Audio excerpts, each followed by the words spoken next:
On a quiet street where the trees swayed lazily in the afternoon breeze, there stood a tiny tea shop run by Mrs. Alara, a woman with a smile so gentle it could untangle any knot in your heart.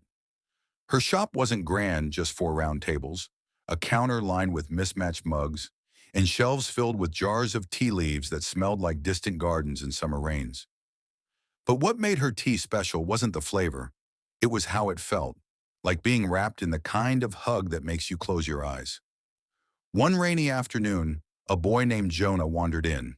His shoes squished with water, his jacket hung heavy on his shoulders, and his eyes were clouded with the kind of sadness you can't quite name. Mrs. Alara didn't ask him why.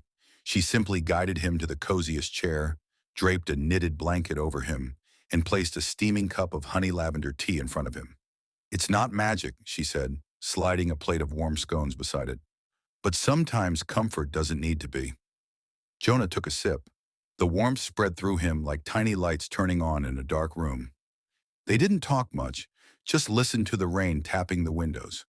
By the time the cup was empty, the heaviness in his chest felt lighter, and the world outside didn't seem so cold anymore. From then on, whenever life became too loud or too heavy, Jonah knew where to go. And no matter how many years passed, Mrs. Alara always had his seat ready, his blanket waiting, and the kettle already singing. Because some places and some people are made to be a home for your heart.